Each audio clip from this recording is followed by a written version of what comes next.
All right, so we are back for this is the final installment of episode 3. Bryan Bruton, bounce back, fight in or fight on. I mean, obviously, Like the word like fight on. fight on. When you're going through some shit, fucking fight on, right? What's fight on stand for again? Well, the watered down version for the sidewalk sissy is fix your thoughts of negativity, Okay. FYTON. But really, it's fuck your thoughts of negativity, which, you remember like in prison, I don't know about the compounds you were on, but they're always like, fuck your feelings, Yeah. right? So it's just like a spinoff of that. This old dude that was in there one day, I was like, man, like, I'm not disrespectful to people. And I was like, why do dudes always say that shit? Like, fuck your feelings. Feelings don't Like, matter. the sooner you learn that and accept it, embrace it, the quicker things will be easier for you. I wish more people could pick up on that concept with today's day and age where feelings, everyone's getting canceled for hurting somebody's feelings. Feelings. It's the only thing in life that's going to fuck your feelings. Hold you back. Yes. My tag on my car, FYF. Oh, 10 really? times. Fuck your feelings 10 times. I got to get a picture of the back of the cars. cars. We both got private license plates and similar cars, so it'd be a cool little make it a thumbnail or some shit. There you go. But part 3, we're going to finish up your story of you've just now, you pled guilty, you got sentenced, the judge gave you 10 years to think about it. Judge admitted that it was clearly an accident, and if you had reported it at that time, no jury would have, or if you had gone to trial, no jury would have found you guilty. Yeah. So you got a 10-year sentence. You weren't too happy with it, and then they shipped you over to Lake Butler. Yeah. So take us through that. What was it like? How long did you sit before they transferred you, and what's going through your mind? Like, oh my God, did you think you were going to go home? Like, what did you think? What kind of sentence did you think you were going to get? Time served from there? Yeah. When you were getting sentenced, what did you think was going to happen? Like 5. 5 with 2 in, so you thought maybe you had 2 or 3 left. Yeah. Okay. They couldn't give me anything less than 5, and I knew that it was an accident. And then when I heard him say that it was an accident, I'm like, all right. Right. And he said 10 years. I was like, what? I had 2 attorneys. One of them was Craig, and then his assistant. She's an attorney as well. Dude, she was crying in court on TV. Like, I can't believe he just gave me this. Like, wow. Crying. But anyways, I definitely did not expect the 10. And so they sent me to Lake Butler. And during my 2.5 years in the county jail, I'm constantly asking, listening to what guys are saying about prison, right? I'm trying to get the download before I get there, what to be prepared for. But no matter what people tell you, it's not the same thing as being there in person. Right.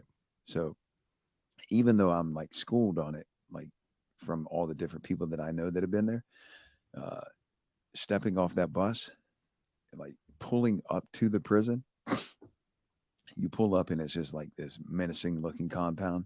You go through the gates, you go into the sally port, and you got all these guards lined up. You get off the bus and they're screaming at you, telling you to put your property down. Like they're intimidating. It's their mission off rip to let you know you're not a person, right? Without a number, right? They're demeaning you, degrading you, trying to make you think you're not like a man, right? You're just their property now with a DC number. And this is what they do. First day, you know that, right? And so getting off the bus, I'm just like, oh man, this is wild. Now you're also going in with the same impression of everybody else. You got to come here and prove yourself. Like nobody's going to step on me, take advantage of me. Right. You got to get in a fight with somebody, whatever. You got to prove yourself, right? Right. Be a man. And you're young still at this point. Young, white guy going into prison. Yeah. Like doesn't matter that I've been running the streets doing whatever. You're still coming here as a young white dude. You're entering the jungle now for real. So like this isn't short term. You got an 8-year sentence ahead of you still. Yeah. So I'm like, damn. I know I got to do all these things, make it through here, like, as a man. But while that's on everybody else's mind, because you hear all this other growling and tough guy shit, right? That's what that's their only focus is coming here and here, prove themselves, like establish their grounds. I got another thing on my mind. Is like, okay, I got to establish all this shit, but I'm also looking for my escape route. Like, as soon as I get off, I'm looking at the gate. Like, can I get back out of here? I mean, you can't get through these gates, not up front. Right. Way too much security, guard tower. You're not going out. Was it double lit, like barbed wire fence, space, barbed wire fence? Was there double fenced? Oh, big. big dumb double fences. Right. The double fences, 20-foot barbed high. wire, a bunch of rolls of barbed wire, Yep. razor wire, barbed wire at the top. So you got to make it over one crazy fence full of barbed wire at the top, and then there's another fence after that. In between it, they got motion sensors, they got detection devices. Were these fences? Were they like sensor fences? Yeah, they got sensors. So if you touch it, someone knows. Yeah, all that. Not going out the front. Right. Damn it. All right. So first few days coming into there, again, you're dealing with the inmates, the other prisoners, but then you're dealing with the guards who they could see you're a new guy coming in. Your DC number says it. You know what I mean? The way it's numbered. Mm-hmm. They know you're what they call new fish. New fish. New fish on the pound. Yeah. And plus a white guy coming in here. And you're young. You got super pale. Yep. You know what I mean? Lizard skin coming in. You just came out of county. Just shaved head. Yeah. And the barber always leaves hair sticking up on your head. So because they shave your head in state. I get that call all the time when people get ready to go to feds. Like, do I got to shave my hair? And I'm like, no, not in the feds, but state. Yeah, you don't have to shave your head. So you had shaved head, pale white boy. Yeah. 8 years ahead of you. How am I going to escape this place? So you know what I noticed immediately? Well, let me tell you, when I first got off the bus, they tell you strip down, get butt naked, put all your property out in front of you, take all your property, go through it, remove all the metal, anything that'll make the metal detector beep. Well, yeah, whatever. I don't have no metal in my property. I got nothing but letters from my family, right? So, but still, you got to go through your shit. I go scatter it all out. I don't have nothing. Put all your property back in a brown bag. And they tell you to take your bag and hold it like this in front of you. Walk through the metal detector one at a time. So I have my bag. I walk through it and it beeps. Dee, dee, dee, dee, dee, dee. I'm like, oh, God, I'm butt naked. Dude, the guard comes and hits this bag with such fucking anger. Boom! Smacks the shit out of the bag. My shit goes everywhere. He's like, you stupid. He's screaming and cussing. And he looks down there and he sees coffee packs. Keefy. You remember them? Oh, Keefy. Yeah. That's what kept me going in prison. Are you kidding? Dude. You know what's inside the Keefy coffee pack? Foil. Was this the like the sealed packs? It's individual packs. You tear it open. Okay. Like a sugar pack. Right. It's one cup of coffee in it. Inside that packet is foil. That foil makes metal detector go off. Mm. I didn't know that. Right, of course. How would you know metal that? in my bag? Yeah. Dude, all my stuff is scattered everywhere and I'm standing here butt naked. And everybody's looking at me because they just made a big ass scene. He tells me, get down there and pick all this up. You know, you're down here. Oh, jeez. Like, oh, God. It's practice of humility right here. It's huge. I'm like, God dang it. So then get all my stuff. Now you got to go down this hallway. This is notorious hallway at Lake Butler. A lot of people get beaten, killed, teeth kicked out. They used to keep a jar there with gold teeth in it. They don't have that jar anymore. Right. People from back in the day know about it. You go down this hallway, and there's this long wooden bench, and they tell you, put your bag down. You put a bag down, and now they're out in front of you, walking back and forth, telling you do this. Yeah, squat, cough. Squat, cough. Right. Open your mouth. They tell you, turn around, bend over at the hips, put your head on the bench, spread your butt cheeks, cough. You went and filled out an application to come here and tell men to bend over butt naked and spread your butt cheeks and cough. It wouldn't be my highlight of my day, I can tell you that. Who would apply for this? Yeah. Like, no, go apply for welfare at least. Like, be a bum. No way I would go to work doing this. But nevertheless, somebody's got to do it. So after they tell you to do that, they tell you to turn around, open your mouth and run your fingers through your mouth. Like, you just have to spread my butt cheeks. Yeah. Can I get some hand sanitizer, please? You get no hand sanitizer. You're going to get smacked if you ask for hand sanitizer. Yeah. There was one dude, they took him in the back. So that hallway is not as notorious like the beatings. They will, like, if you get all the way out of line, but if you're just running your mouth, they take you back there and you hear and you come back out with a whole new attitude. Yeah. So one dude, they took him back there because he wouldn't shut the fuck up. And when he came back out, he said, yes, sir. I won't say nothing else, sir. It changed his whole tune. He's a brand new man. They call it tune up for a reason. Oh God, it was terrible. So that was my first like crazy experience with the police. But as soon as so you get you go through medical, they check you out, they give you a bag, your bedroll, they tell you what dorm you're going to be in, and then you got to go from there. You hit the compound. As soon as you step out of medical, you're on the compound. But like, who knows who these people are? You got people, lifers, dudes have been down 30, 40 years. You got everybody on the compound, right? Right. As soon as you step out, I see these dudes walking around with these butt cans. I didn't know what they were at the time, but what are they called? butt cans. Butt cans. They used to let people smoke in prison back then. Oh, butt cans. Okay. So it's a can of beans from the chow hall. Right. When they get rid of all the beans, Mhm. put the can on the compound. And when people get out of line, they tell them, get that butt can. Actually, they call you over there and they say, you got a driver's license? No, sir. Yes, sir. Well, it doesn't matter what you say. Right. And they say, well, good. Pick that Cadillac up there and drive it around the compound, pick Mm. up all the cigarette butts. Now, you're picking up a butt can to go pick up cigarette butts, right? Right. But here's the thing. Lake Butler's extremely strict about be on the side of the sidewalk, whatever side, whether it's left or right. Be in line, no talking. Like there's the police run this compound. They will beat you or kill you quick. So there's not a lot of free movement, right? Right. But what I seen was like, dang, these dudes are walking all over the compound with a butt can. I need a butt can. So immediately I step out of line. Like as soon as I get there, I'm like, joke out of line a little bit. You come here. Like, yes, sir. Get that Cadillac. Tells me the whole little spill about the license. Get that Cadillac. Yes, sir. I'm thinking to myself, oh, you buddy, you think you just got me, but I already caught the scoop. I got the butt can by my own choice. Right. Now I get to walk around and scope out the whole compound. I'm trying to get the hell out of here. Right. You don't have any idea. I'm over here picking up butts. I'm looking like everywhere because you can't walk around looking at the fence. Right. You know, like looking at the fence. Bet your ass is going in the hole. Yeah. So you can't look at the guard tower. You can, but you know what I mean? Right. So the butt can was like the lick. Like, yeah, I'll take that butt can. And so Lake Butler is reception, medical, transient. Most people come through there, they get shipped unless they're coming back on a medical hold. But Lake Butler, the permanent prisoners, most of them are from Jacksonville. And I knew a bunch of people there. So as soon as I get there, I'm like, oh, I need to stay right here. Like, because they treat the transients, you wear a blue uniform when you come in. If you're permanent, you wear a white uniform. Dude, they're not messing with them. They run the compound. They work in medical. They Yeah. work in chow hall. They get treated. You got a permanent job. Yeah. So I'm like, hey, I need to stay here. Somebody get me a permanent position. One of the dudes that I knew, I told him I cut hair. He's like, we need a barber. I'm like, that's me. He went and talked to the sergeant. They let me work in the barber. They kept me as a permanent at Lake Butler, which is where I escaped from. I was like, this is the great. Like, I got home team advantage. I know a lot of people. If you need something, you know what I mean? The people I know got the best jobs. Right. I'm like, sure. Thank you. So is the Lake Butler, is it known for people escaping? Oh, no. Ain't nobody escaping. We could Google it.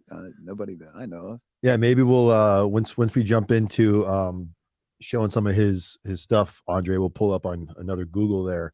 Maybe Andre can pull that up while we're talking. Andre will pull up Google and check it out. And then if he finds anything, type in known escapes from, is it Lake Butler, Florida? Lake Butler Correctional. You can put in Lake Butler Prison, Lake Okay. Butler Correctional, Lake Butler Reception and Medical. So when he figures that out, we'll hop over there. He'll pull up an extra tab. So obviously we know you want to escape. Probably every inmate that's sat in prison wants to escape, imagines what it would be like hopping a fence or some shit you've seen on TV. How did it become a reality? Like, what was the first step aside from the butt can, from the Cadillac, giving you the scope of the layout? What were the things that needed to happen before you were like, this is more than just an idea? I think I can really do this. It was about, I think I was there for close to a year. I got moved from the barbershop to maintenance. When I got moved to maintenance, my civilian boss in the maintenance department, I was on general maintenance. So it wasn't like AC or plumbing. We just did everything. Right. I had the best boss out of anybody you could have gotten. I had the very best boss. So he used to be a lieutenant. For like 30 something years, he retired. Everybody loves this dude. He got the most respect out of any freaking officer on the compound. Everybody loves him. Right. We're not going to tell him no, questioning where he's going, nothing. He's an old man. His wife died. He got a lot of money. He worked and saved all his money for years. Right. There's a lot of dirty shit in the corrections too. Mm-hmm. While I was there, his best friend, who was the head of corrections in Florida, got sent to federal prison. They were like introducing contraband type stuff. No, they were running this scheme with the recycle. all 100 and something prisons in Florida recycle. Mhm. They were keeping all the recycle money. Something to do with Keefe, the Okay. canteen people. They were getting a kickback. He got sent to federal prison. Wow. But there's a whole group of them that have money. And this old man had money, but he's just an old man that likes to flirt with women all the time. Mm. And all we do is ride a golf cart, go assess a job. Oh, we'll let somebody else fix it. So all he wants to do is go flirt with women all day. Right. So you're I just riding the hang golf out cart with with him. Yeah, I'm Okay. in passenger side. Okay. We're riding all over the compound. We go from the main unit to the west. So Lake Butler is 3 prisons, and they're all on one compound. But you got to go out of a gate to get to the other one. You're still Right. in prison. Right. Right. but You're on go the from gate to gate. kind of like Coleman. They've got a camp, a low, a federal, a medium, penitentiaries. Same They're thing. all within the same compounds, but different Yeah. sectioned off areas. And I get to go with him from place to place. I'm learning all the layout now. Right. He was a good dude. He treated me really good. Brian sitting taking notes. You don't write a single note. I'm kidding. No, you write. This is serious. You can't write down anything, any plan, because everything's subject to get shook down, taken. Somebody's going to tell on you. You put it all in your head. You're trying to memorize everything, you know? So what I was really thinking was, because I was working in maintenance, they had vans, prison vans, but they were not like the white vans. They were maintenance vans. Mhm. They belonged to the prison, but they were maintenance vans. We'd drive them on the compound and everything. Right. But they kept them at a maintenance building in between the units. Right. So I was thinking, all right, I'm going to have to hotwire a van, right? Once I get off the compound, like, you're not going to catch me. If I hit it in the woods and I got away a little bit, you're not catching me. So that's initially what I was thinking. Like, I'm going to get one of those vans and take off.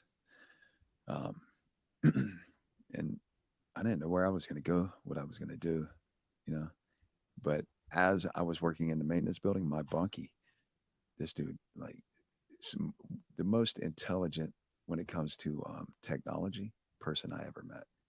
When we were working in the maintenance building, he was an electronics guy, and he had his computer smuggled in through his bosses into the electronics department. Dude, he had his own computer in And he was prison. allowed to work on the computer, but they didn't know it was his own. He took it all apart, and the pieces are sitting on shelves in the maintenance room with wires running from piece to piece. The tower wasn't there anymore. Right. There's just pieces all over the place, right? He had a screen on his desk, but they didn't realize it. Nobody knew it was his real computer except his boss. Right. We had an underground radio station playing for like almost close to a year, playing out of the maintenance building. And the way he set it up was, typically on radios, it's a digital loop in your car. Right. It's digital, right? He set it up because we had Walkmans with the turn knob. And so that turn knob will go below the digital loop. So he set the radio station up below the digital loop. Oh, so nobody knew about it. You can't pick it up. Right. Who the fuck's walking around with a Walkman? Nobody. Right. Just prisoners. Right. And it only broadcasts a certain little radius. Anyways. What were they? What was it? Music? First thing he started with, but people started to find out, was techno. He's a DJ. Okay. He made his own music. So he would, when we would get off work, we'd get back about 3 p.m. His radio station would kick on. That's It played till hilarious. about like 11 or midnight. His music. But then people started getting up on it. They're like, "Oh, play this, play that." So he had to build a playlist. You got to keep people happy. How do you keeping this quiet? Everybody on the compound knew. Nobody was, but I mean, nobody They outed him. enjoyed it. Right. They finally told on him. Yeah, I was gonna say. There toward the end. Right. They ended up telling he wasn't allowed to go work in maintenance no more. That's all. He just lost his job. Yeah, lost his job. They couldn't really prove it. The way he had that shit designed, you move anything, it's disconnecting. It's like, yeah, and his bosses threatening the security of the whole. The bosses would have been in trouble, so they weren't really. So they were like, "You pull the can't come back plug. to work." Yeah.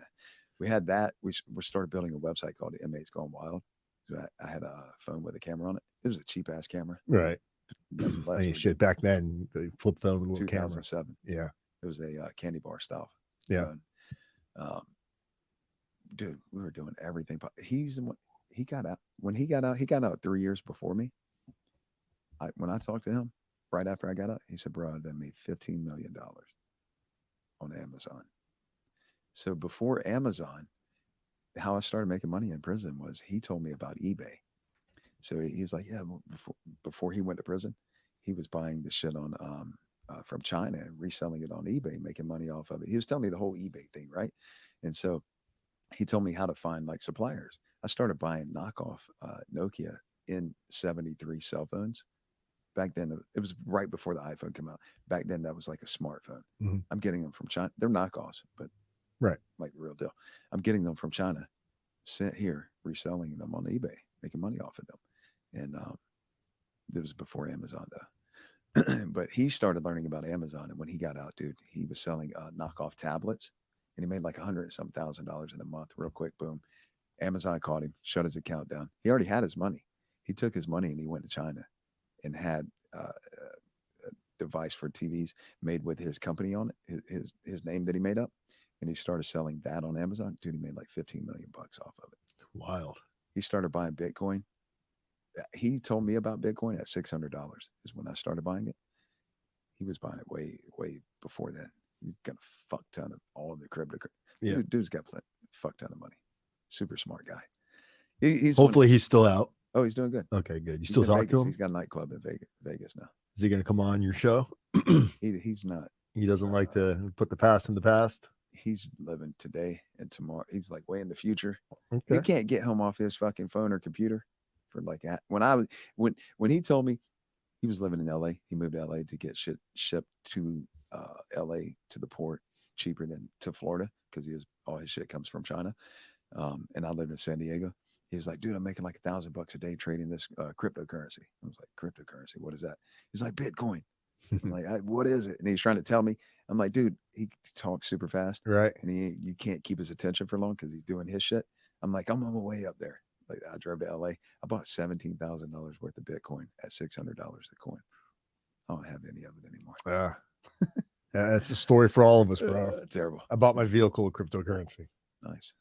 Yeah. So I kind of got lost where we was. No, we're going through kind of what okay, so because we might do some cool stuff when we edit some of this.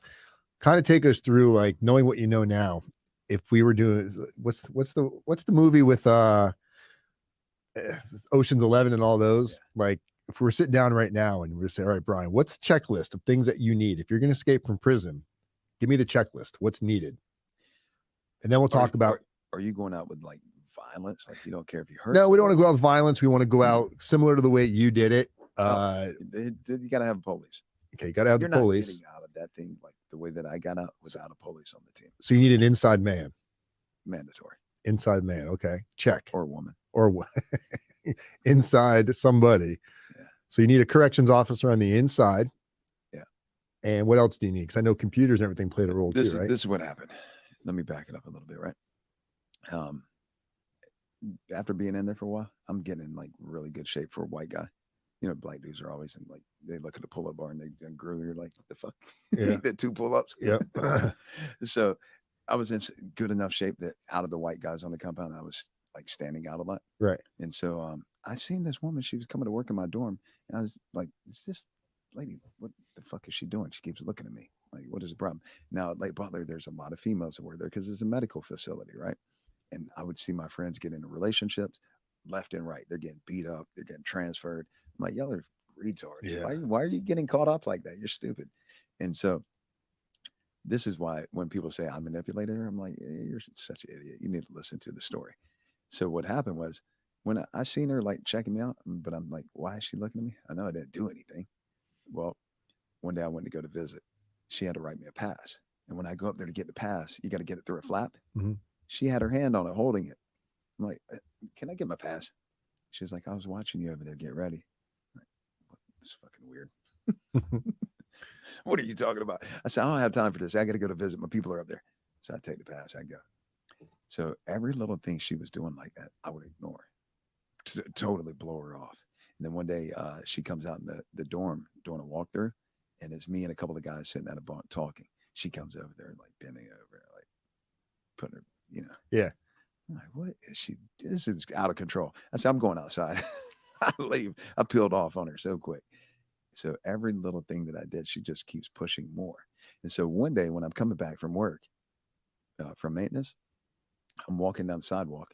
If they say, hey, inmate, and you don't look at them, you can keep going. Right. I'm not inmate, right? If they say your name, you got to turn around and see who it is. She's like, Bruton. I turn around. I'm like, oh, God dang. She's standing outside the back of the chow hall. She's like, come here. You got to go. Right. So I go over there. She said, you want some biscuits? I said, "Do I look like I eat biscuits? They're damn biscuits. Why are you giving me fat people food? No, thank you." She said they're not. She said they're Hardee's biscuits. I said, "Hardee's biscuits." She's like, "Yeah, That even sounds good right now. dude. I have not had street food in Mm. years." I said, "Let me have them." And she gave me the bag, and I took off. I didn't even stay and talk to her. Right. I'm like, "Thank you. See you later." I went and found my bunkie. When they got out, they made all the money. You want to share some biscuits with them? We were on the compound on the rec field. I'm eating the biscuits, and I'm like, "Dude, she just gave me these biscuits. She just risked her entire career. Mhm. She could go to jail right now. Yeah. Her pension. She just risked every bit of it. I don't pay no attention to this lady. I didn't ask her for it. She just risked everything, right? What if I do ask her? What if I entertain her? Right. What can I get, What can I get? bro? It was on after that. Pedal to the metal. Like I just started pushing the limits. Because you had to start getting things sent into you to start planning for this escape, right? Yeah. So the light bulb didn't go off on her helping me to escape until it started getting way more like Until you realized, when like, she went. how do we get some of this stuff? Well, no. Once I seen she wasn't saying no to anything that I asked for, like I was like, "Hey, take." I wanted some liquor, right? Vodka. I said, "I need you to get some water bottles. Drill a hole in the bottom. Don't undo the cap. Drill a small hole. Let all the water drain out. Do you know how long that takes to drain a water bottle? There's no air flowing through there. It's just like drip, drip, drip, drip, drip, Right. drip. So she drained like 8 of them or some shit. I said, when you get done with that, refill it with make a little small funnel and refill them with vodka. And then seal it up. Hot glue it. Hot glue it. Dude, she brought me all the bottles to work. So she's walking with a bottle like they thought it was her water bottle. She had a whole lunchbox full of water bottles. Wow. So I got so drunk in there that night from the vodka. Like I don't really drink, but I'll drink like with a chick or something Right. when I was home, but not a drinker. Right. Now I haven't drank in years.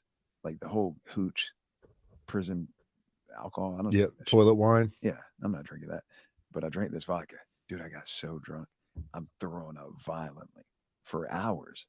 To the point, I didn't throw up on. You get 3 uniforms. I didn't throw up on all my uniforms. I'm sitting on the toilet naked, dry heaving, slobbering, and just like I can't even bend over the toilet anymore. I'm just sitting there, just rolling down the front of me, and she's standing in front of me. I'm butt ass naked with throw up on me. She's like, "I gotta get you out of here."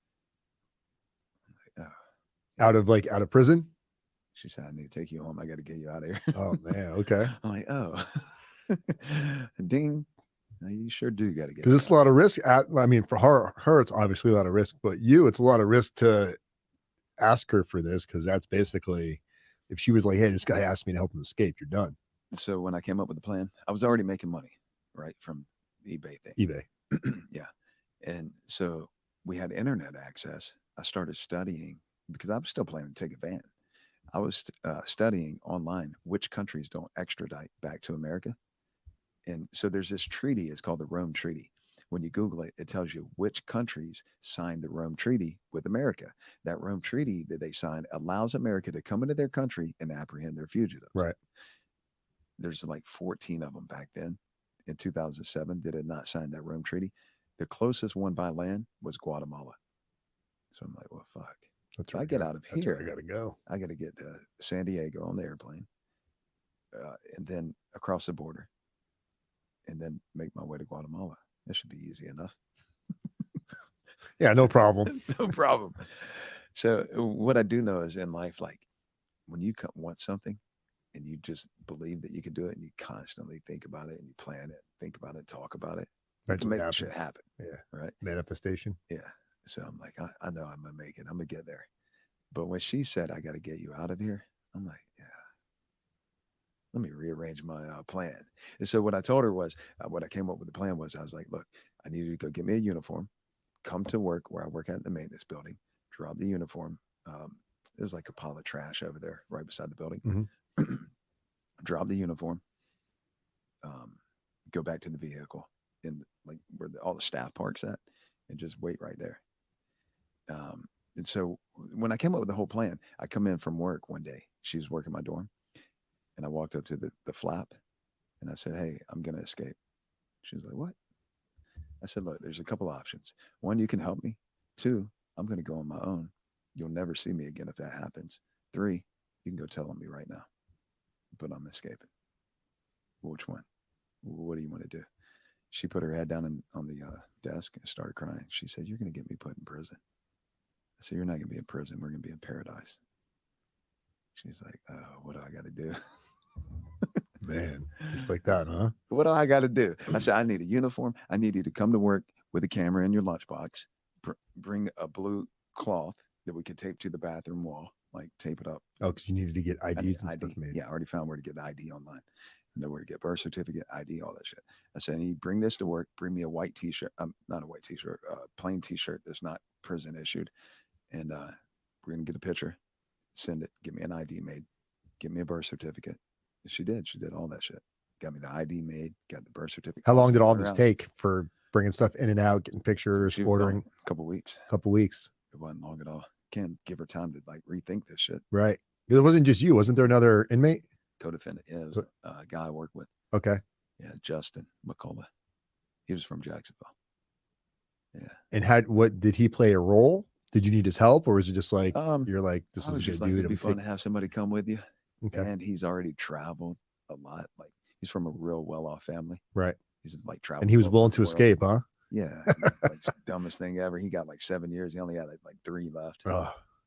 But he was mad at his family. He's like, "Fuck it, let's go. Let's do it." Okay. Let's do it. So you get all this stuff. Yeah, we got all the shit. And I tell her on this day. So you bought plane tickets and all? Plane tickets. Under this new name? Under a new name. So okay. We were going to fly from Atlanta airport in Atlanta, Georgia, to San Diego, which is real funny because I've never been to San Diego. Now I live there. Now I like cross the border every now and then, go down there and eat tacos. But what was the plan though? So she helps you obviously drive right through the gate. That's the plan. But how much time were you going to have before they would know you were gone? Like what was your countdown? Right. Which was how long before hour. So you would have about an hour to get as far away as possible with her. She was going to go too? No. So here's what I told her. You drop all this stuff off. Give me a police uniform because I got to walk past other correctional officers, you know? Mm-hmm. And so she brings me the whole uniform. Now that morning when she was supposed to do all this and we were leaving, my boss didn't come to work. I'm inside the gate and I can't get to the maintenance building. Mm-hmm. They got to call you to your boss to go to work. Right.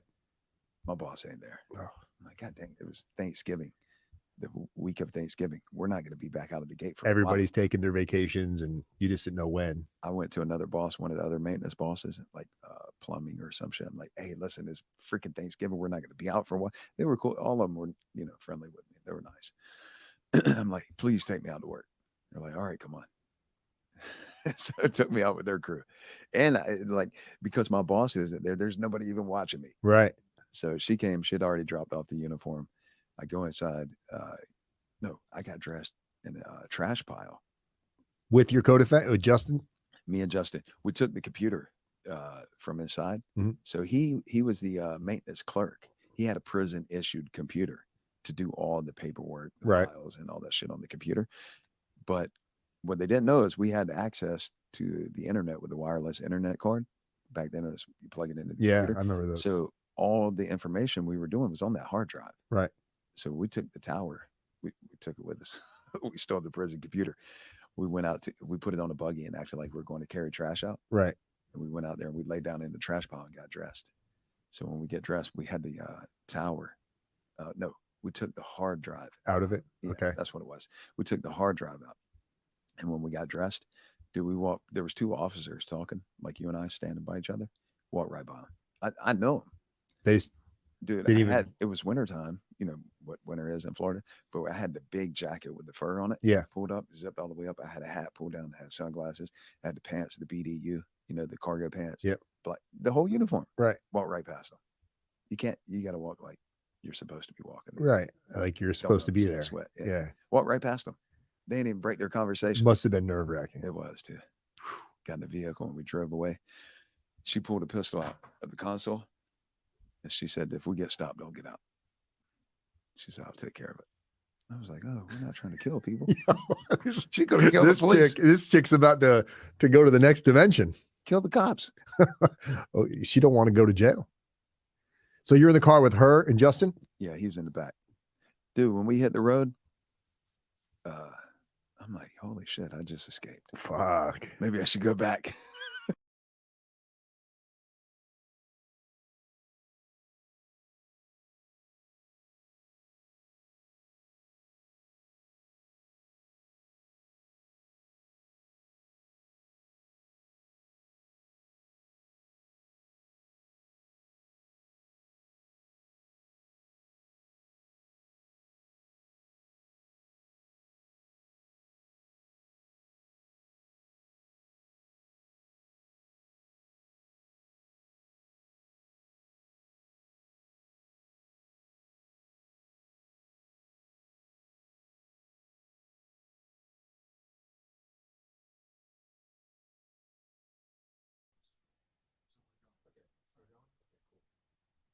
We're back at it.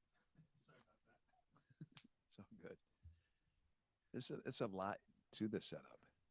Like when people watch videos or hear a podcast, Oh, they to don't this setup, you realize, mean? yeah, there's a lot to this shit. Yeah, there really is.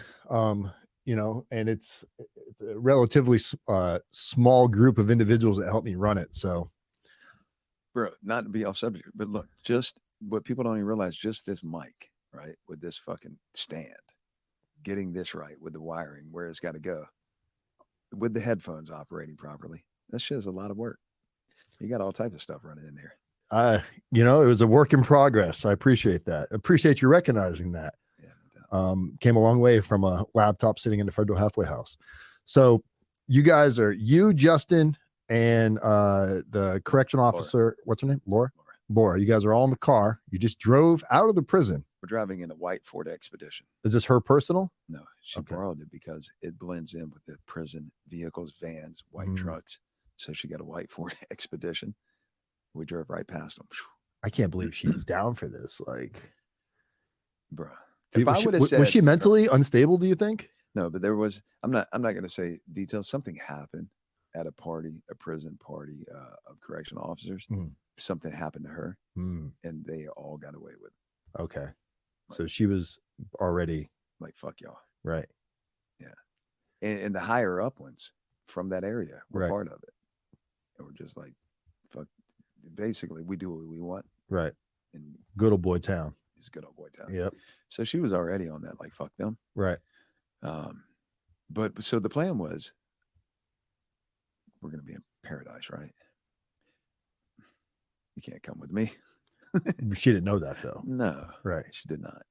But that was what was drawn out. Was the plan was, okay, look, that morning they're already questioning about her and I. My boss already told me.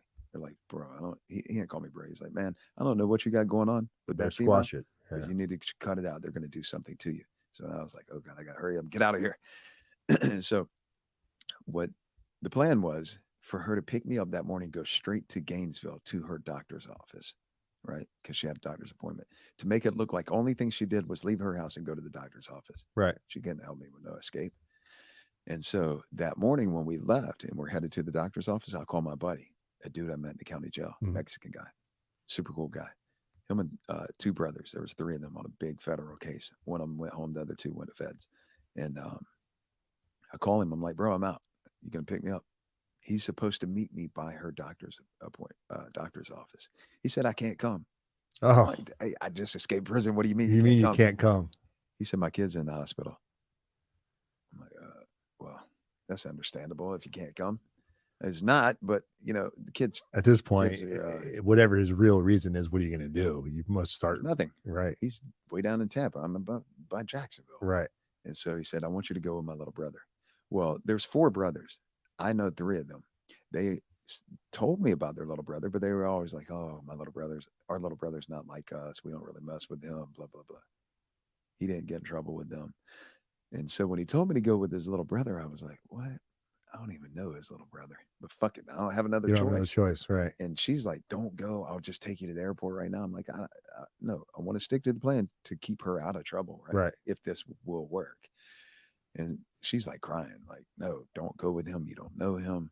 Don't do it. I'll take you to the airport. I'm like, nah, forget it. I'm going with him.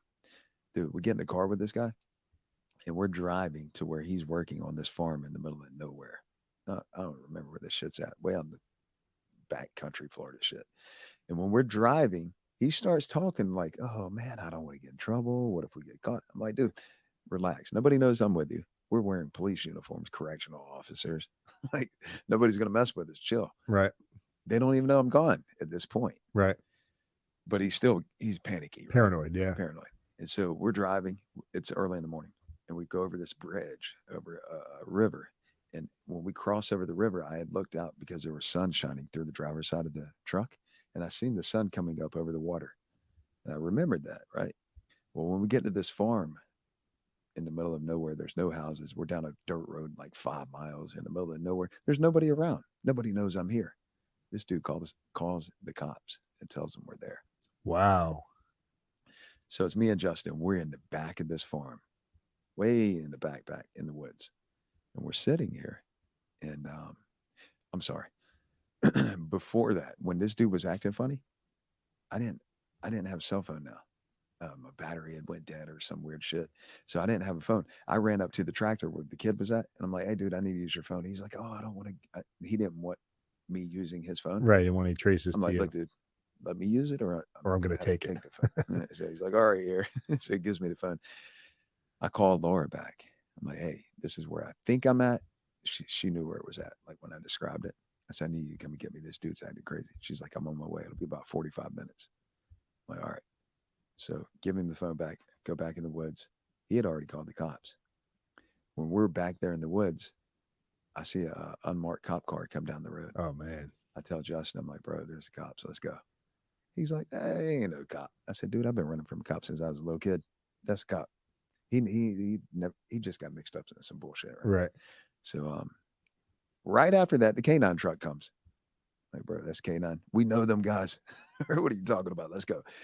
So prior to this, I had been running laps in prison, running and running just in case. So your cardio was ready to go. Yeah, I'm good. So we're running, and dude, we ran for hours through the woods. And when we're running, I said, "Look, if we keep the sun on the right hand side, because it was on the left when we came, if we keep it on the right, we'll get back to that river. I don't know where the fuck it is, but we're running through woods." And we did. It was about like an hour and something through running through the woods. But I would look back, and I don't even see him anymore. I'm like, "God damn it." I'd have to run back and find him. He's like, panting. He wasn't doing laps at the prison. I would get him on the laps, and he would always tap out. I'm like, "Dude, you need to run these laps. Now you're paying for it." But the thing is, if he gets caught in the woods, they're shooting you. Right. You escape. You hit the fence in prison. You Yeah. get shot. And these guys are trigger happy as it is. This is like their time to go out and play. Yeah. Target practice. Yeah. So I have to run back and get him, because if they catch him and kill him, I'm charged with that. Mm. So goddamn. Plus, he's my friend. Yeah. I'm not trying to let him get whacked. So by the time we get to the river, I had done ran like twice as far as him by running back. Come on, let's go. God dang it, man. Exhausted. Yeah. So we get to this river and dive in it. Dude, I immediately go into like shock because I'm running with adrenaline. I'm sweating. It's cold outside. Dehydrated. And I just dove in a Muscles freezing start cold seizing up. river. Dude, the water's so freaking, it's spring-fed water in Florida, freezing. Yeah. It was all bad. So I get to the middle of the river, and it's got a strong current in the river too. And he's in front of me, backstroking, like floating like back. He's kind of pudgy. It looks like a seal just floating down the river. Dude, I started to drown. Like, I've been in shootouts where people were like, they're shooting at me and it's hitting the shit that I'm hiding behind. It's scary, right? A front end loader. You know what that is? Yeah. I was in the bucket and they're shooting this rifle and it's like, ping. I'm like, God dang, I'm shooting a pistol back at them. That's scary. Drowning's completely different. Start to probably go into panic mode. I was in major panic mode. I'm under the water choking. I'm like, it's all within like seconds. And I'm just like, fuck it. I'm not going back to prison. I just like let myself go under the water. And the only thing that crossed my mind right then was my daughter. Like, God damn it. I'm drowning and leaving my kid behind. And it felt like something grabbed me like this and pulled me out of the water. I don't know what happened, but all of a sudden I just had energy thinking about her. And I like came out of the water. I'm like spitting and choking. This is the scariest moment in my entire life. Like that close to passing out, drowning, where you can't breathe and you're underwater. Right. Dude, when I finally got across, like I'm flailing to get out of the water, like, like not swimming correctly, but swimming for my life. And I get it where I can touch. I'm like, dude, you were fucking leaving me to drown. He's like, what are you talking about? I said, dude, you're backstroking, looking at me. I'm under the water, spitting and choking and screaming. He's like, I didn't know. God damn it. Now they kicked my shoes off in the river. I'm barefooted. And now we got to climb out. I seen a tree that broke at the top. The banks of the river are real high. Right. So this tree had broken and it was falling down into the water like this. I said, come on, let's climb up the tree so we can shimmy up it so our feet print aren't in the sand and the dirt. So we go up that, and when we get to the top of the tree and I stand up, I hit a tree branch right with my forehead, gushing blood. The head, when you're running, your heart's beating. Yeah. You got a head bleed. It's just pouring blood. Yeah. So I'm getting dehydrated. I'm losing blood, and I'm barefooted in the middle of the damn forest. This is all bad. And my feet are like tender. Ever since I've been a little kid, my mom always, one thing she did say is wear shoes. Wear shoes. I got city feet. So you weren't running. I assume when you were running the track, you weren't running it barefoot. I should have, because this thing's killing my feet. Now I'm looking at my buddy's shoes that I paid for, by the way. Yeah, I bought all the clothes for us to go, Right. So I'm like, he had a pair of K-Swiss on. I was like, I need these shoes. But again, he's my friend. So I'm like, whatever. Fuck. Dude, I had so many sticks and splinters and twigs and cuts and bruises. My feet were freaking screaming. Like they were hurting bad.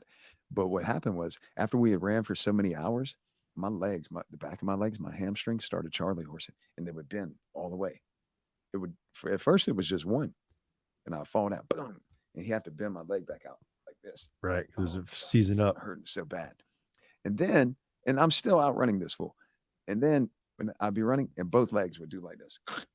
Now I'm hog tied. Like if the police come and get me, I'm just laying here like, you got me already. Is this where they caught you? No. He bent both of my legs back out, and I had to run like this. You can't bend your knees. You're You're just like two sticks running down the street. I'm still outrunning this dude. I'm like, you slow little man. Man. We ran for like 10 hours. Oh, 10 hours. Is there helicopters and stuff out there? There was 100 cops, over 100 correction officers that were in the river. One of them fell out of a boat and broke his arm. They're mad. And you know what I didn't know is later that night, we made it out to this road, country road. And we had like $800 on us. And I told, there was a bar. You could, like, we're going in and out of the woods along the side of the road. Every time a car comes, we dive in the woods. So we make it to a point where we see an old country bar. And I said, look, dude, go over there and get us a ride. I don't give them all the money. I don't care. Just get us a ride, right? And so when he's walking over there, this young kid and his girlfriend and another dude are coming out. And he tells him, hey, man, me and my buddy was riding in the river on some jet skis. These girls kicked us off the jet skis and left us. And we need a ride. And they're like, okay, where's your buddy at? He's over there. I'm laying over there in the bushes. Dude, I don't have no shoes. I got dried blood on me. Oh, I'm man. cut. I'm looking crazy. So the dude's like, yeah, I'll give you all a ride. And Justin gave me $750. They pull over there and pick me up out of the bushes. Like all the red flags are fucking bright red right now, right? We get in the car and he's asking us like, what happened? Tell him the whole story about being in the river with these girls. He said, well, I need to go drop my girl off. She was pregnant. He said, I'm going to drop my girl off and I'll take you wherever you want to go. We pull into his yard. He goes inside. I said, hey, here's 50 more bucks. Bring me a pair of shoes back. He comes back out and his dad's with him. Oh, no. His dad's got a police scanner. His dad's a volunteer fireman or some type of fireman. Your luck just went the other way. He said, I know who you guys Keep are. going. I used the bathroom so bad. Keep the story going. Just keep talking. Just keep talking about it. All right. He's like, I know who you guys are. I've been listening to it on the police scanner all day. And I lift my shirt up and I'm like, look, man, we don't have any weapons. We're not here to hurt you guys. Keep all the money. We'll just keep it moving. We'll walk away from here. He's like, nah, I'm going to let him take y'all guys wherever you need to go. And so we get in the car, we leave. This guy calls the cops and gives them the tag number of the kid's car. So they put a bolo out on the car. Well, they pull us over in somewhere in Alachua County, which is near Gainesville. And they get us out of the car. My legs are Charlie horsing. The cop jumps on me thinking I'm trying to pull something. I'm like, I'm not doing anything. My legs are just Charlie horsing. And then what I didn't know is this guy that helped us, his name's Sean Whitwood. He contacted me on Facebook recently. And he's telling me that his brother-in-law was a cop. A couple people he knew was a cop. He said, "Man, did you know that they had a do not approach order for you guys that night? DOC put out a do not approach order, shoot to kill." I was like, "What? Shoot to kill?" No, I did not know that. So that was kind of like a pretty eye opening fact that I found out years later. Um, while we were there in the car, in the state trooper that pulled us over, the Department of Corrections pulled up. They surround the car, the state trooper car that has us in the back, and DOC is screaming at the state trooper, "Let them out of the car! Let them out of the car!" State trooper's like, "I'm not letting them out of the car. They committed the crime. I'm taking them to the county jail. You can pick them up from there." Dude, it was like that dude saved our life. Really? Do you think they would have? They just would have put it down on you, huh? They had a do not approach order that I never even knew about just recently. That guy, Sean Whitwood, that helped us in that, he contacted me on Facebook. They had a do not approach order, DOC, shoot on sight. Do not approach. Like, God damn it. I'm glad fucking the state trooper caught us. So the state trooper went and turned us over. He said, "No, I'm taking them to Alachua County Jail." So he took us to the jail. They book us. You can't just take us out of the jail at this point. Right. Next morning we go to court, whole courtroom bust out laughing at us. They're like, "Y'all are idiots." The inmate sitting in there, right? And so FSP comes to, when you asked about FSP earlier, FSP, Florida State Prison, they come to pick us up. When they release us from the Alachua County Jail, they're in the Sallyport. Dude, every one of them got like rifles, shotguns. Oh, they're they ready. got a video camera. They're like, "You go ahead and try it again." I'm like, "Yeah, you got me, man. I'm not running." Where did they bring you? Did they bring you back? FSP. Okay. So when we get to FSP, when we're at the back gate, they could talk to you through the van, through the wall. They say, "You're entering another world now." Dude, when you pull up to FSP, the look of it is just like, what? This is where death row's at, the death chamber. Wow. Bro, it's just a whole nother looking, like that old prison that you see on TV that looks eerie as fuck with smoke pouring out of the roof. It's like that. So, and it's all, the whole entire building is inside. And when you get to the back Sallyport, you walk up this ramp because you got to walk up to the second floor, and you come into their entryway, and it's a quarter mile from one end of the building to the other. And it's just a long fucking hallway. This fucking thing was built forever ago, right? And each side has got wings that you got to open, like to get on the wing. They took me all the way down to where the death row is all the way at the end of the hallway on the left. That's where the guys are housed at. But straight at the end of the hallway is called Q Wing, Max Management, which the building that I'm in is now solitary confinement, but you got CM1, which is confined management, I think is what it stands for, is level 1, level 2, level 3. So you start out at level 1, depending on what offense you have, which is the highest level. Then you go down to CM2, CM3, then you hit the compound again. Usually takes about a year and a half. Max management, dead time. It's not count. It's day for day. Day for day. No, right. It's not no level. Your ass is sitting there. There's no review period. You're sitting there till they tell you can get off of there. When you go to max management, it's second floor and third floor. The first floor is death chamber, the actual chamber, like right below my cell. So they take us on that wing, and there's only 24 of these cells in Florida, and each cell has 2 doors.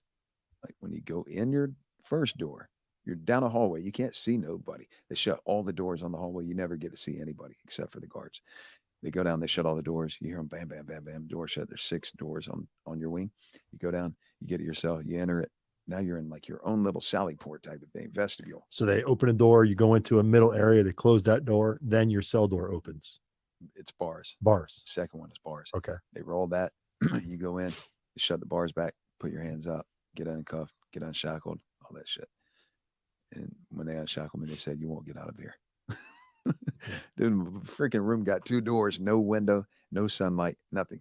Your ass ain't going outside that 23 and 1 thing where Josh talks about 23 and 1. Yeah. Go back here talking about where's my wreck. I thought I'd get to go out for a day. Man, we'll beat your ass. We'll burn the rule book at your door and then beat you and then kill you if you make us. What do you want?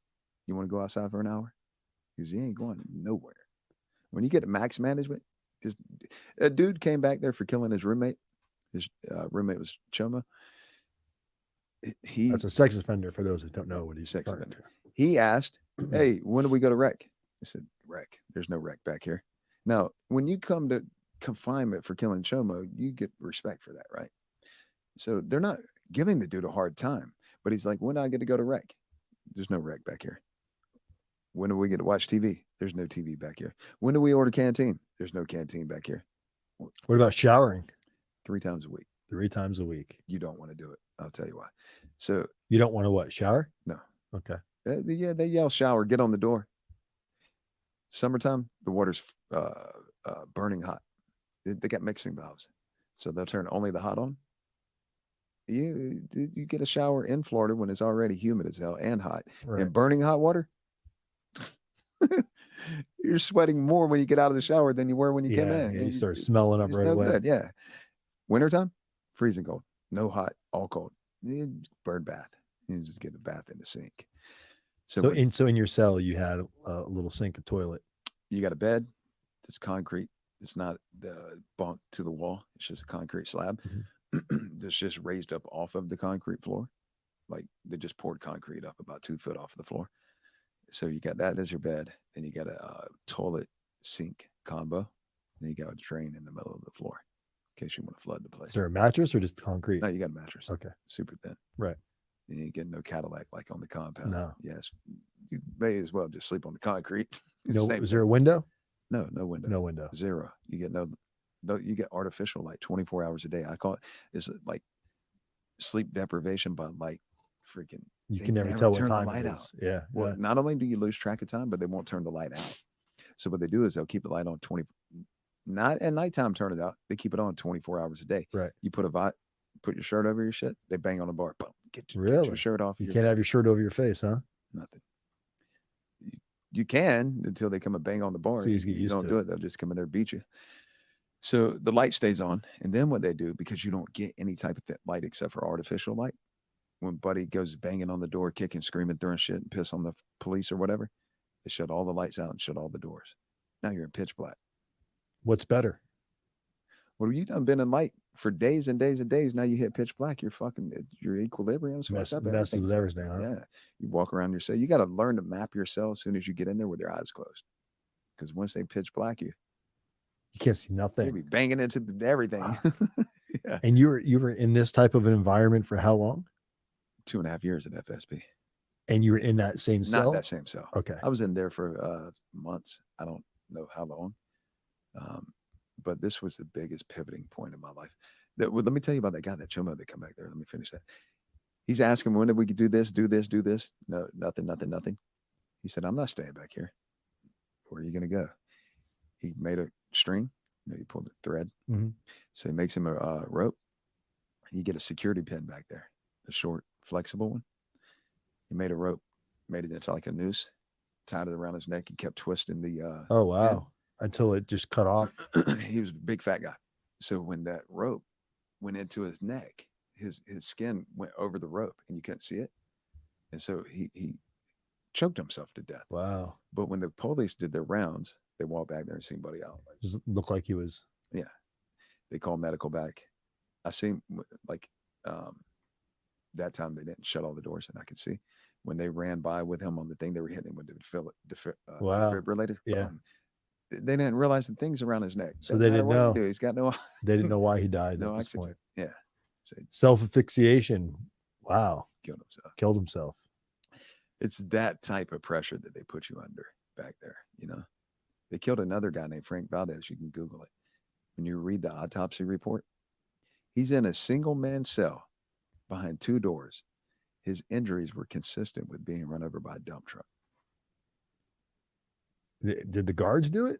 They murdered him. Wow. There's like a size 12 something boot print in his chest. And what were the actual cause of death? I mean, no one got in He trouble. jumped off his bunk over and over until he died. Wow. Insane. Frank Valdez. Crazy, right? Insane. That's that same wing that I was on. But here's what happened. I'm in this wing and I keep hearing this freaking dude talking through the vent. You can't see the people. You got to get on top of your sink, stand up there and hope the police don't catch you for being on the sink. Right. And talk through the vent to your neighbor. And so I get up there. His name is Dwight England. They call him Tommy. He's a professional boxer. He used to be. Now he was got death penalty now. He was my neighbor. And so he keeps calling me to come up to the vent. I jump up there. He's asking me, what am I doing back there and all that shit. And dude, listening to this guy talk, his perspective on things, I was like, what? This is so weird. This is one of the most intelligent people I ever spoken to. And he's sitting there on death row and he's most calm, polite, respectful people as well. I'm like, you're being waiting to be put to death. What is this? So he tells me one day, he's like, shoot your line, fishing line. Mm-hmm. So I shoot my line out and he said, pull the paper back. It was a course called Siddha Yoga Meditation. You ever heard of it? When you told it to me the first time. So that course, it's not yoga, like doing poses. Mm-hmm. It's mindset stuff. And so he's like, read it. You get one course per month. If you like the course, write these people and they'll send it to you every month for free. I start reading it and I'm like, what? This shit's crazy. Where it teaches you that it doesn't matter where you're at, what the situation, people, circumstance, the world could be raining acid around you. It's all about what you think about it, how you respond, how you react, and it's all about choice.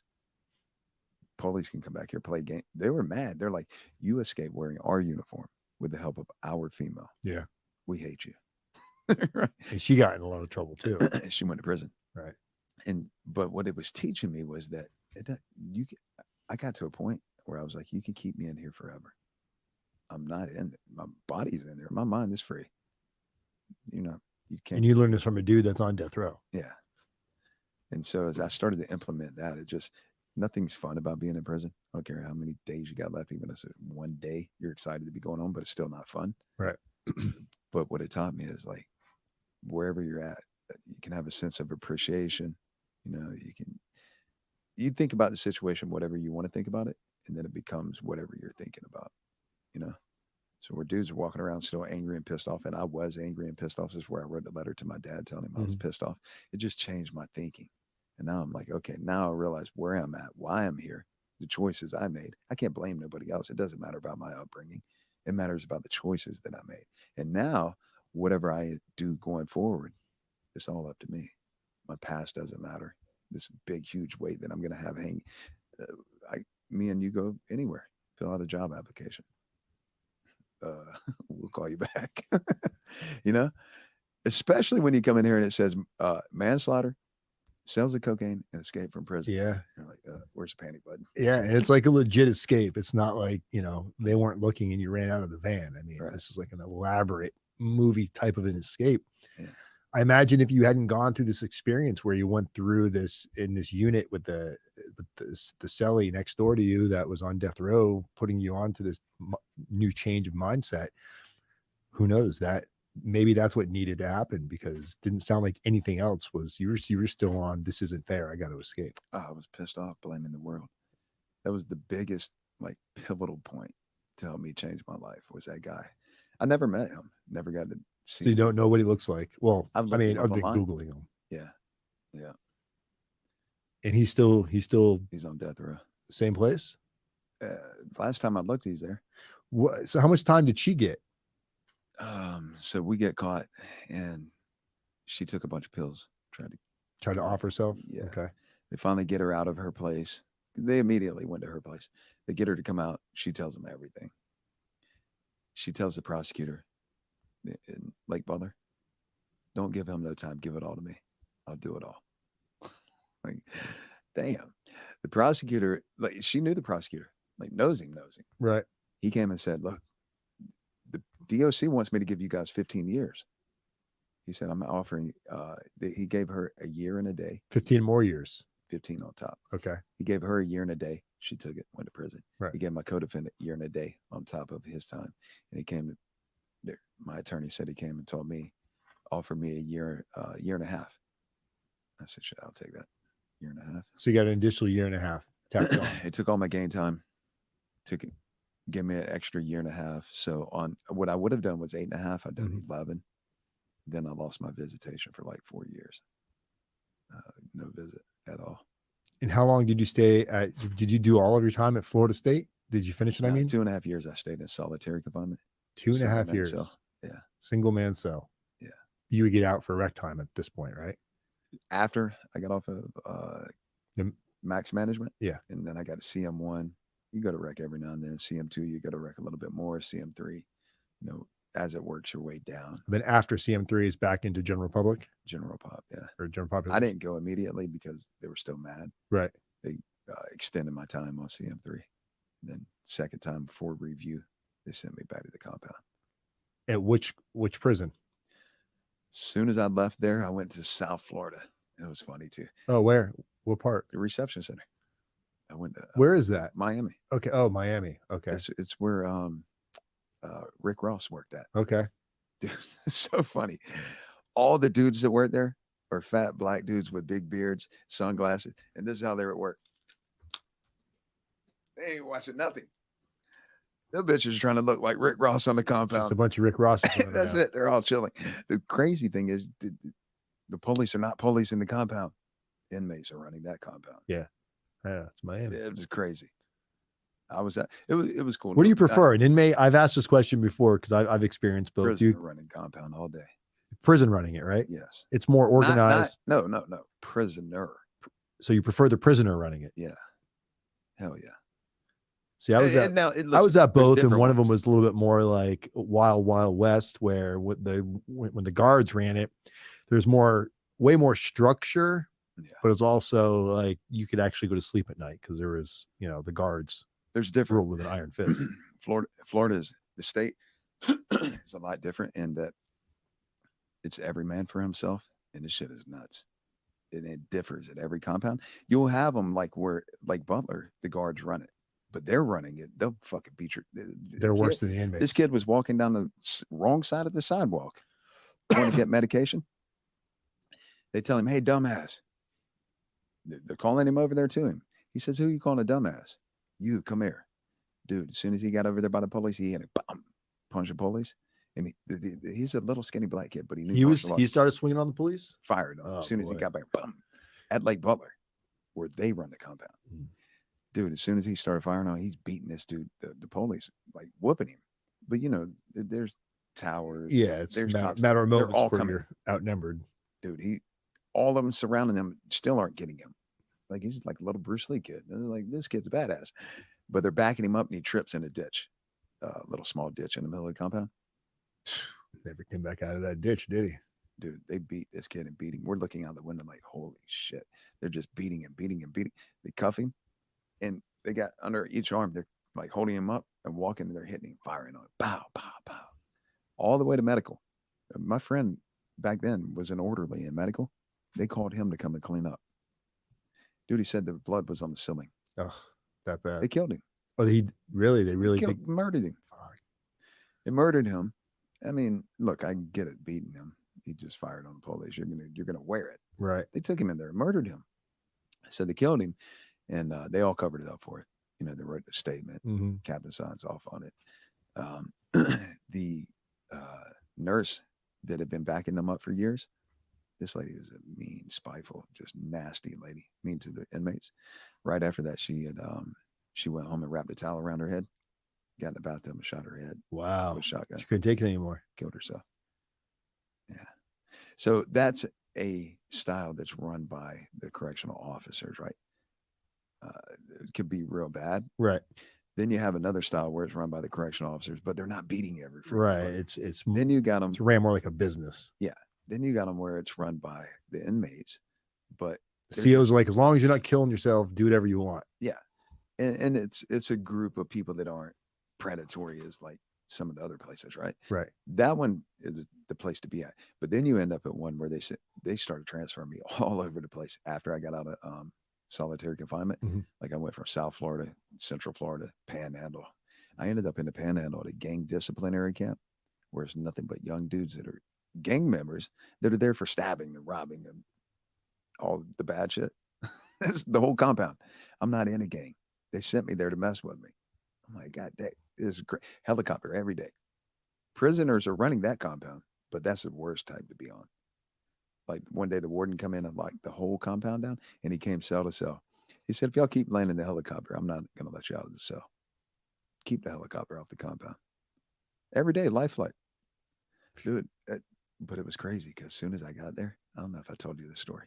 As soon as I got there, one of my friends from Jacksonville, We were at another camp together.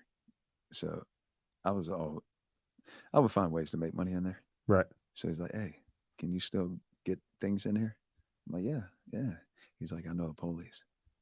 I'm like, all right. So he took me to meet the guy. He was an older black dude, super cool guy. We go meet him, and he said, send me the money. I sent him $1,400, and then had somebody make a package and a bowl of food, like microwavable food with cell phones in it, little small ones. Re-glued the top of the lid back on. Dude, the guy brought me the bowl of food to my cell and didn't open it. I was like, holy shit, there could have been guns in there and all time. Yeah. Who knows? He didn't care. Yeah. He said, just send me the money. Bro, that dude, he did not care. But quickly it turned into a situation where I'm at a compound that's all gang members, and I'm running around here trying to sell shit. You're stepping on the territory. Oh, they were not having it, man. And they tried to come and rob me one day. But I was just like, it's whatever. I don't have nothing to give you. What are you going to do? Right. But I had already had word that they were coming. So I was real close to going home at this point. So I was like, you're not trying to mess up your time. I wasn't trying to stab this dude or these dudes, but I did get my lock and put it on a mesh bag, and I had it behind my back. Mesh bag is like a laundry bag? Like a laundry bag. Okay.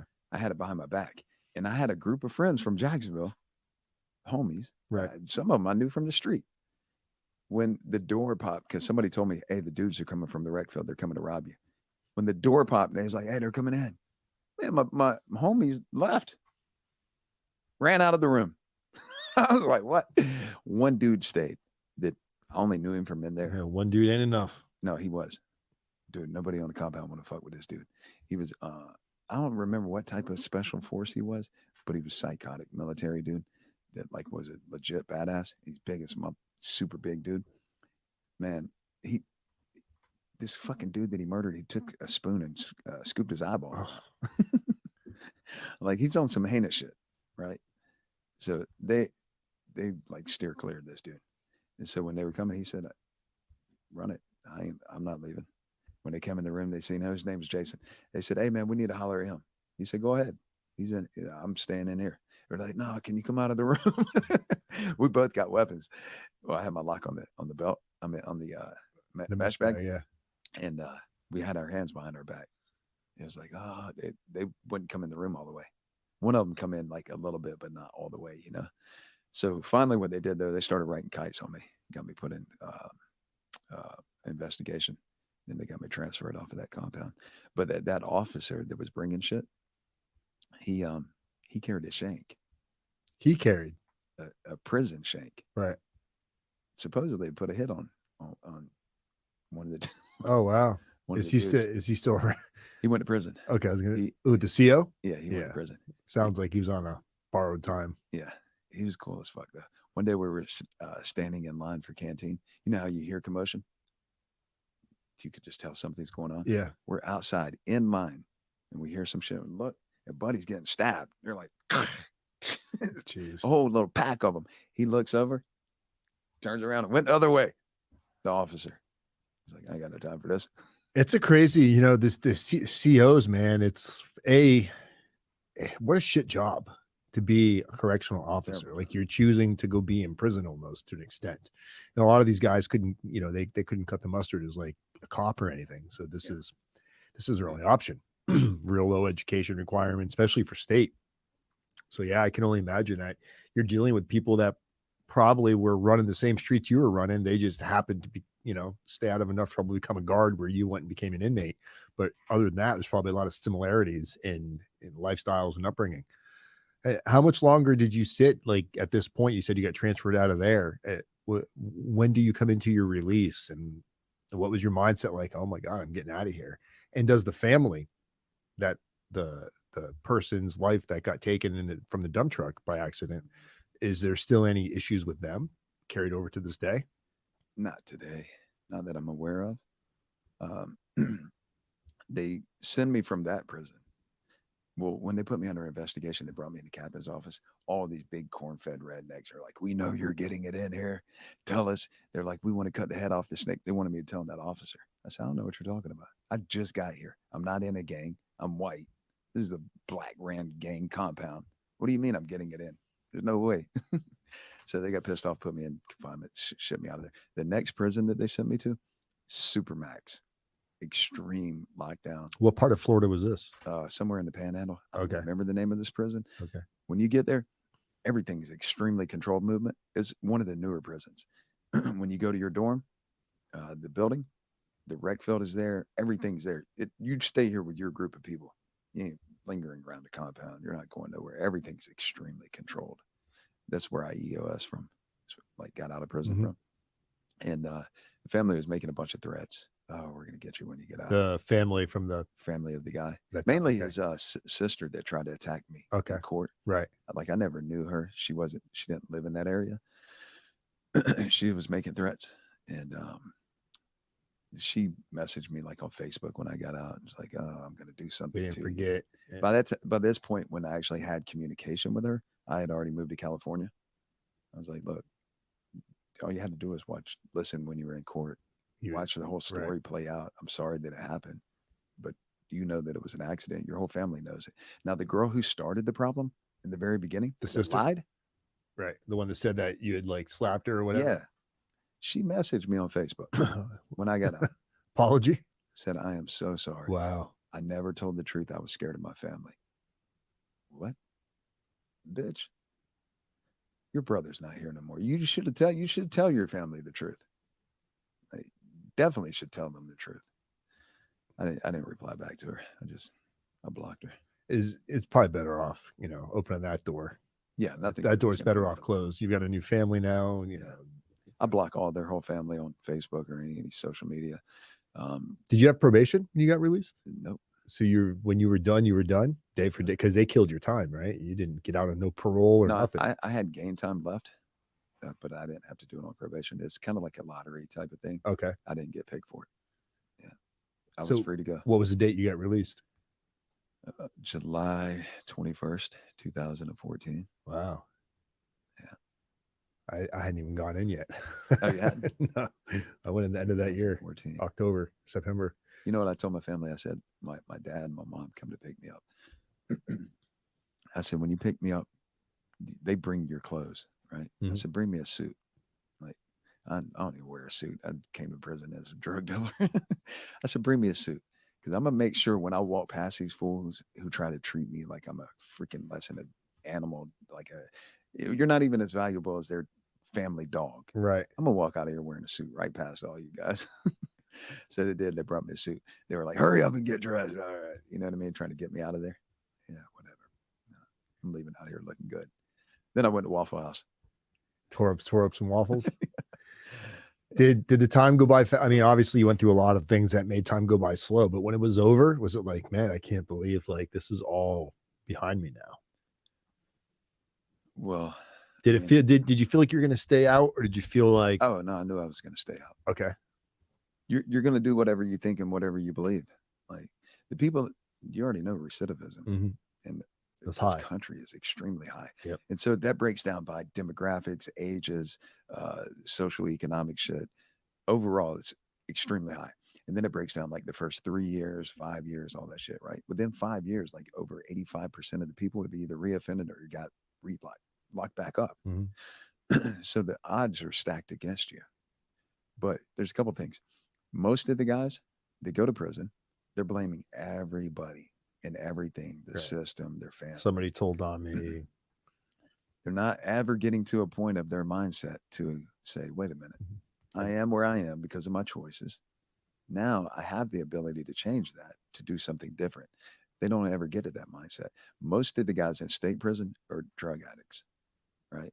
So they're never really in there really. As soon as they get out, they're using. Yeah, because with a lot of people that end up on drugs, they did it at a young age. They get stuck in that young, their mental, what is it as you progress? They just never grow up. They don't grow up. They get stagnant at that age, and their thinking gets stuck at that age, right? So, and they're constantly just blaming people. They never get the right type of mindset, because what happens is they get out. Everybody's super happy to get out. Yeah, great. I'm out, happy, having a good time to go out, do whatever it is they do for a couple of days, and then reality hits them. Now you got to go get a job, or you got to go make some type of money, some type of way. And typically, everybody's telling you no. no, no, no. Most people don't get on social media. Guys getting out of prison. Right. So you constantly got the world telling you no. And then most people go back to the same people, places, and things. Mhm. It's going to get you the same exact results. Nothing's going to change, right? Because you're not doing nothing different. And so when you combine those things, they got a broken ass mindset. They don't own anything as far as like accountability. They go back to the same places. They end up back in prison. So number one, I knew I'm immediately leaving Florida. I'm not going to be around here. That's when you left for California? Yeah. Did you know somebody in California? Yeah, my little brother. Okay. Yeah. He's still there? No, he moved back to Florida a couple of years ago. Okay. Yeah. I moved there and I went and got like food stamps, government assistance. I was so embarrassed. I was like, damn it. I was sitting at the desk talking to this young chick. She was cute. I was like, oh God, I got no money. I got no food. I'm broke. God dang, I can't even talk no smooth talk or nothing. You know, what am I going to tell you? I'm trying to get food stamps. So, babe, how many food stamps do you got? We can go out to eat tonight. We can Take you out EBT to card. Winn-Dixie to the cold section. Right. So you're getting released. What's going on?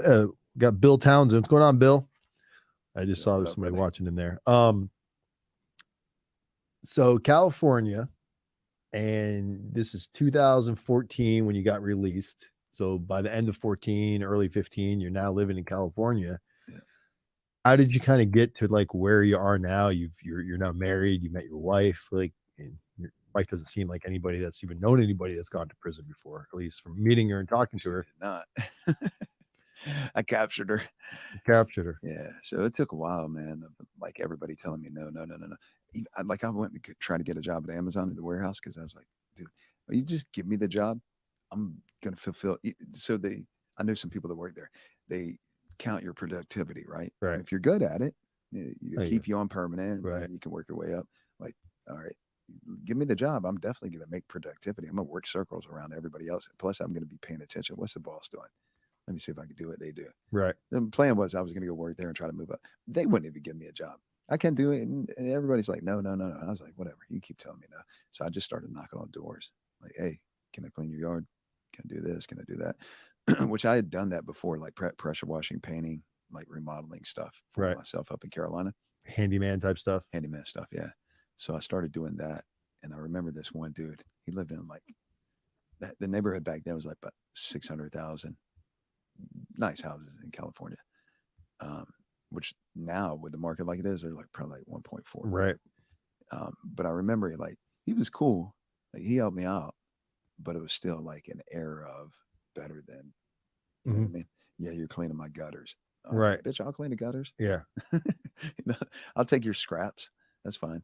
About a year later, I was living right down the street from him. I was like, I'm not cleaning your gutters no more, buddy. Yeah, it's the mindset. You made that choice to change your mindset, which obviously has got you much further. It doesn't seem like you're done yet. You're still kind of going. Still figuring it out. So I know we got some. I want to show people a little bit of your social media. Where do you want to take us first? We've got. Well, it doesn't matter. Just click a button. Let's see where it goes. Let's pull up his website, Andre. Yeah, the website's really cool because ultimately what the website represents is my brand. So that's a motorcycle I have right now. I'm giving that away. I'm doing like a raffle on it. So this is the motorcycle that you've been talking about on your channel. Yeah. And Problem is, here's the problem. I've been talking about this thing for months and nobody's really bought a lot of tickets because they're like, oh, who is this guy? Yeah. I'm gonna give this away. Yeah. Well, it's because you took a 2-year hiatus off of YouTube and changed your YouTube name. So it's, guys, if you're watching right now and you're like, who is this guy? If you remember Bryan from Bounce Back, we did a video with him years ago, but if you, so this is the same dude. So this is the bike. This is your bike. Yeah. Where's this bike now? Right. In Florida? Yeah. It's in Jacksonville. In Jacksonville. That's in California where I live, in San Diego. This video. Who did the drone? Me. Oh, you got a drone? I had it sitting on there. That's what I was looking at just now when I looked down. It's got a viewfinder. Okay. I had it on my seat when I was riding. And then that video my wife done, all the like walk around video. Okay. She done all that. I done that by the bushes. We got creeping over the bushes over there. What's over here? So you're trying to raffle off this bike. What is this? A Harley? Yeah, it's a Road King. Harley Road King. Yeah. So people that want, so basically people can buy tickets for How much are tickets? So there's multiple ways. You can get a digital ticket for $5, right? Okay. And I'm kind of like learning the whole giveaway thing. I was like, Let's started out. Where, you got a ticket on here people can look at? How do you get to the ticket where people can right purchase there. a digital Where it ticket? says enter to win. Click on that.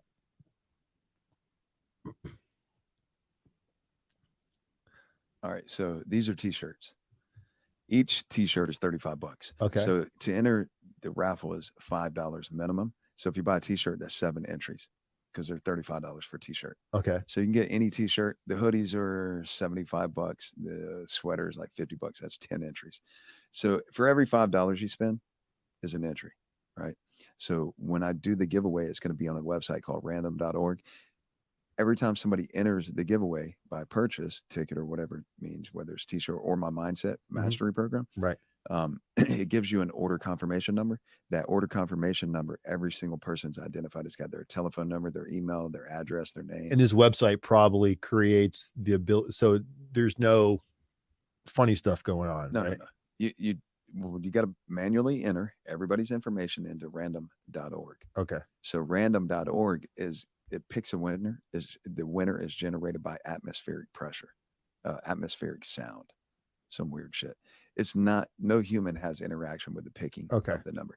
You enter all the information into the random.org website and it picks a winner, but it's not, there's no human interaction with it is what I'm saying. You can't scroll down where's the digital right at the top.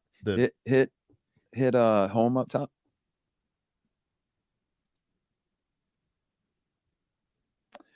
Scroll downward. Yeah. And it was So looking for the big F, right? Digital ticket. That's a $5 digital ticket beside the motorcycle. Okay. Then if you keep going down below that, we'll go past some t-shirts. And then if you keep going down past the t-shirts or any of like the F, there we go. Right there. So that's a PDF book. Do the quick view. That's going to take you to the car to order it. That's okay. Let's see what it looks like. So when they, so this is a the mindset book. This probably all was the seed planted when you're in your solitary confinement from the guy that got you going down the right mind. Okay. So what this is it's a 200 and something page PDF. It's kind of long because I'm going to like revamp it shorter because I've been researching, like people don't read a lot. They'll read the first couple chapters and they quit just because they're lazy fucks. So it's broken into 5 modules. And basically you take a module per week, right? It's teaching you a mindset that you eliminate all your limiting factors, your negative thinking. You're always going to have negative thinking, right? But if you allow it to control your life, if you fuel that, you feed it, it just becomes bigger and bigger. It becomes like a wildfire. So you start to recognize the negative thoughts, right? And so you do it in whatever works for you. For me, is like if a negative thought's coming, you use a visual technique of strangling this fucking thought pieces, right? In a funny way, it makes you laugh. You know what I mean? Right. You use something to like create a positive action. Yeah. And then you cover it up with a positive thought, right? You just change the way you're thinking and feeling about a situation. We have a mindset course that we enroll some of our clients into. And part of it is how do you break that when you get an awfulization or a negative thought entering in your mind. We have them walking around with like little miniature, when you go to play mini golf, they have little mini notebooks. Yeah. We have them walking around with a notebook 24/7. We'll want them to. And each day you put today's date on the top of it. And every time you have a negative thought, you make a tick mark. And when you make that tick mark, it's to give you an action-based step to take of call somebody, read a book, go do some push-ups. Same thing you're talking about, to help you hold yourself accountable. Yeah. And it's cool because over months, somebody start today and they might have 50 check marks today, but on this day, 90 days out, you might only have 2 or 3 because you're catching your negative thought and you're replacing that with a positive action instead of sitting there dwelling on the negativity. Right. I'll tell you what, I think this is a really cool idea. So we got 3 videos that we did with you today, right? Guys, comment on the videos. Let us know what you thought. What I'm going to do is, what's today? Today is Tuesday. So we're going to Monday. Today's Monday. Monday, my bad. February 20th. February 20th. It's a holiday, I think, today, right? President's Day. So next Monday, February 27th, we're going to grab a random person that comments on any 3 of these videos, and we'll send that person comment with a way we can contact you. And we'll go ahead and purchase one of these $35 success mindset books for that individual to use, but they'll get how many tickets entered? You get 7. So they'll get 7 tickets that you can win this Road King Harley Davidson that you're going to give away, and you're going to do a cool like giveaway, right? I imagine you're going to showcase this. Where I give it away. Okay, pull that motorcycle up again, Andre. You can click out of this, and you can just hit home. It's dude, the bike is custom headed to front to back.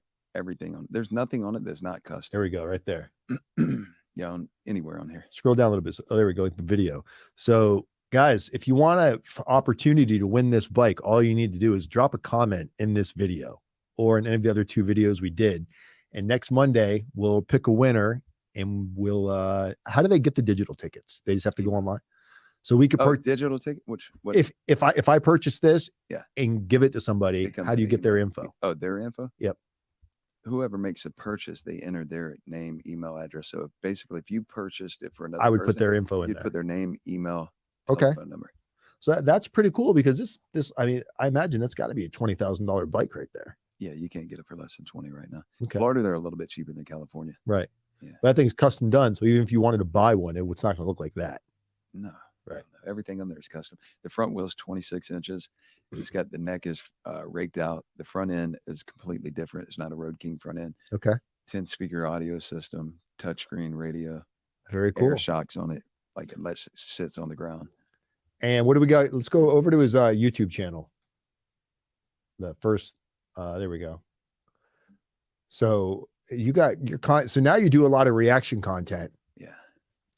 I've been watching some of it's, dude, it's interesting. You got one of your short, click on the shorts up there, Andre, this right next to the video tab. Well, I done went viral on shorts. Watch. I got one that's got 1 million views. Now hit popular, there we go. This thing done took off. Look at that, 1 million views. Yeah. Click on that. Let's watch this little short and pull it up on the big screen. Here's the thing. I didn't even do anything good. Shooting at officers right now. A wild chase on the streets and highways in and around Los Angeles. Oh my God! Oh my God!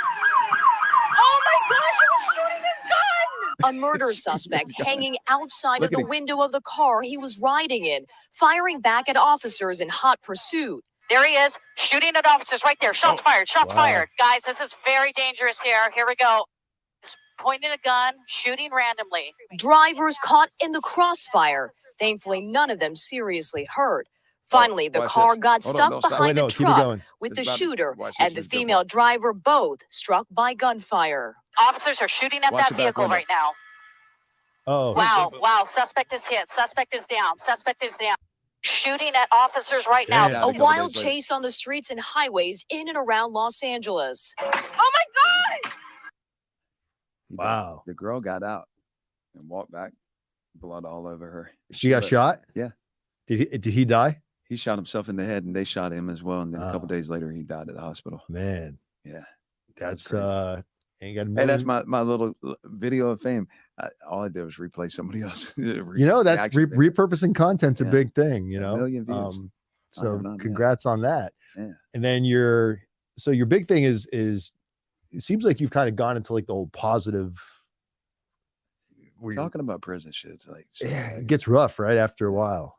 People, there's only so many prison stories. They want to hear like what 1090 Jake was talking about, stabbings and wild crap. Man, all these a lot of this stuff is like blown up crap. That dude 1090 Jake's like legit. He was for real game. Right. Little he's dead now, right? 1090 Jake? No. Oh, who's the guy that got killed? Oh, that dude from California? Yeah. I can't think of his name. I did a video going online, kind of like almost taunting people. Come at me. Ended up dead. Shot his ass pieces. Yep. Yeah, I forgot his name. And that's why my channel struggles as far as like subscriber wise, because my content's it's been prison related content, but it's not the hot topic stuff. It's more of like, oh, you're going to prison, let me help you write a letter. It's more people want to hear the drama. Yeah, and it's not something I ever really wanted to. Josh does that, Joe after prison show, Big Herc did that, and these guys, they got a good thing going. They don't need another one out there, and it's not something. I went to federal prison. What am I going to talk about? You should have saw this guy get upset when they changed the channel. He really threw a tamper, and he went inside and he told on him. He got him. I don't have cool prison stories like that. Yeah. So we're going to wrap up. And what do you want anything you want people to know about? So Bryan from Bounce Back, originally Bounce Back. It's the same guy, same channel.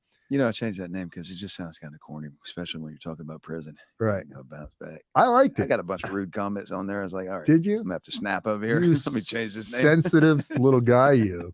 No, but this is the first time I got to meet you in person. Yeah, I've known you for years now. You go back to my first interview. I was still living in Spokane, Washington, doing interviews with you through I think it was through StreamYard. That was way back when I first No, started it using wasn't StreamYard. It was it was Zoom. Zoom. Yeah. Man, how we've come. Yeah. But yeah, man, you know, you're going to be, you're staying in Florida, or you're planning on going back to Cali, or you're kind Going of back to Cali back to Cali, next month. back home, huh? Yeah. Tried the Florida thing, just not for you right now. It's just too much on my plate between all the. Is the wife excited to go Staying back to Cali? She's here. She's in the studio. She's over sitting in the green room. Yeah. You know. Yeah, I didn't tell you how I met her too. You didn't. Yeah. How did you wanna meet? hear that? Yeah. Tell us where you met your wife real quick. So once I got on my feet and I was like able to take somebody out, not just invite them to McDonald's. Right. Like I was like, all right, let me find me a chick. Because ultimately I just wanted to be in a relationship. I don't care about running around a bunch of different chicks and shit or being single.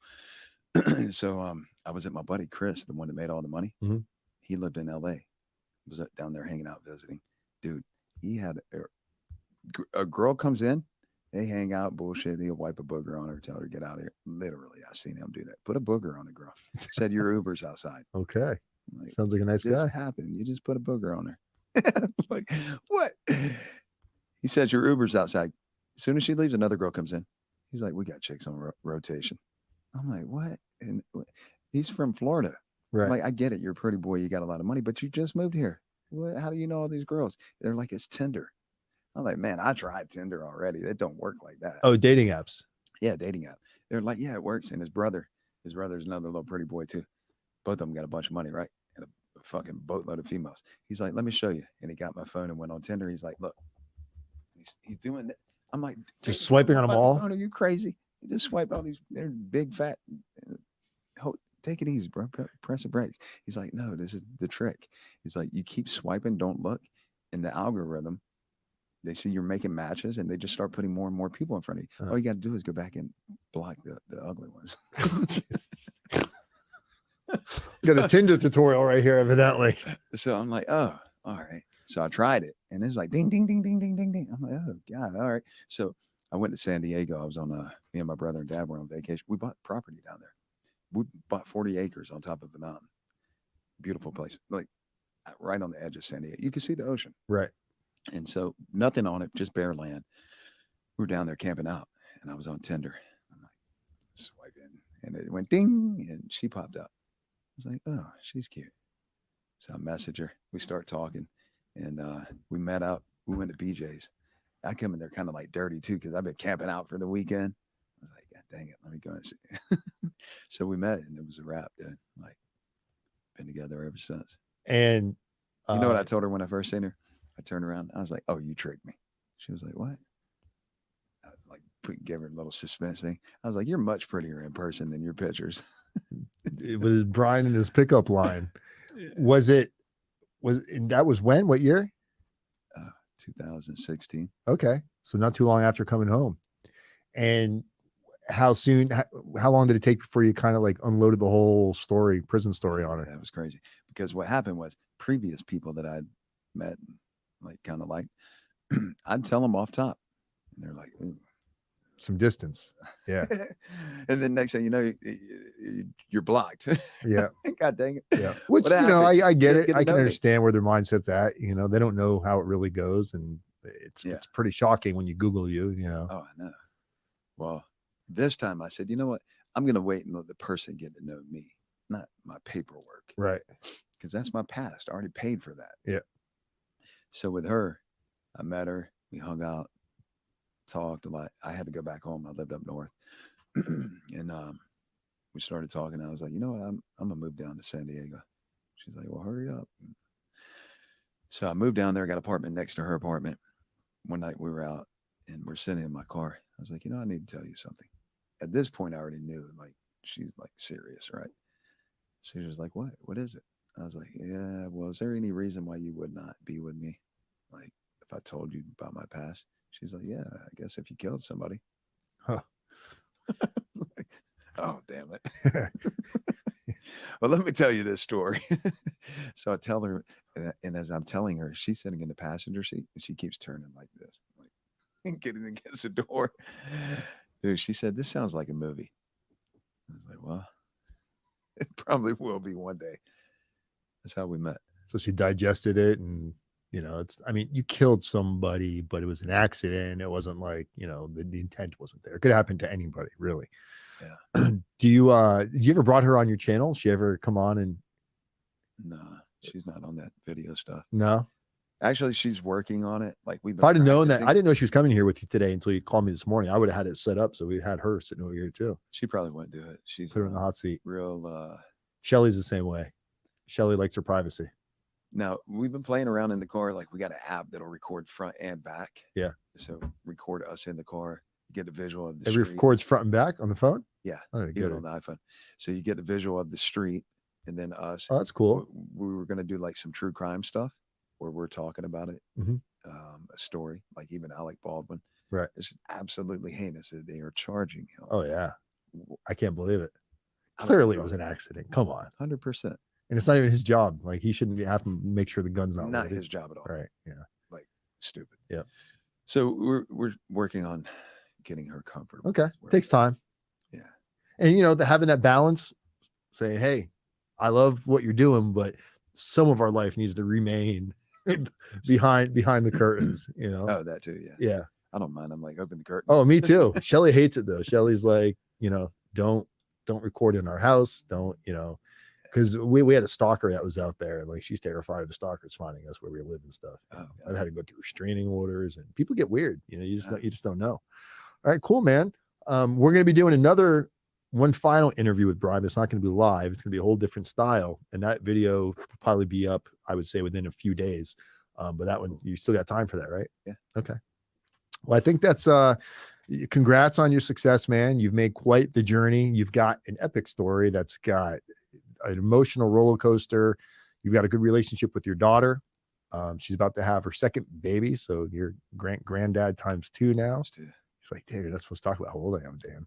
But you look fantastic for your age, man. You don't look like you're in your 40s. I mean, you sound wise, but you stay young forever. Mental health, physical health, eat right. Yeah, it's whatever you're thinking. If you're telling yourself, "Oh, I'm old, I'm getting fucking old," bitch, you are getting old. Yep. Quit telling yourself that. Everybody goes through their ups and downs, but if you're watching this video right now and you're in a spot where you're stuck, put down the phone, stop watching our video as much as I want you to finish watching it. Go for a walk outside, do some push-ups, get out, smell the fresh air, go for a little jog. You might run 40 steps and throw up because you haven't ran forever, but you got to start with that first, making you can't eat first elephant all decision. in one bite, right? Yep. You got to take them baby steps, but it's ultimately like each day you have an opportunity to better yourself. Take that step, because what happens is people become sedentary, people become content, right? You get pushed out of the house as a kid, teenager, whatever. And you're just, a lot of us are just taught, like, go to school, get a career, stay safe, work your 9 to 5, whatever the fuck that is, get a wife, kids, keep it safe. People stop dreaming and believing in themselves, man. There's so much opportunity. Yeah. You're told once you get a certain age, it's time to pack it all up. Yeah. And what is it? What is age? Like, that's just something somebody's telling you, right? Right. But people quit believing in themselves. People quit like trying to better themselves. They let go of themselves. Man, pull your shit back together. You're still alive and breathing. You got another opportunity. Take advantage of it. Well, there you have it, guys. Remember, drop a comment and comment something like, "I want to succeed," or put something. Let me hear your best motivational statement that any of you have got. Tell me something that you have hanging on your wall. Give me something here. And next Monday, we're going to pick one randomly, and we'll enter you into Bryan's, for his bike. You'll get 5 tickets. So it's 5 shots towards the winning of the bike, and you'll get his little success method blueprint. That's it. Cool, man. I appreciate you, dude, for coming out here. It's been a lot of fun. Sure. Hit that Thanks for having widescreen, me. Andre. Bryan, thank you, brother. RDAP Dan, Federal Prison Time Consulting, people up and people, communities method, one day at a time. Stay safe, everybody. Peace. There it is, brother.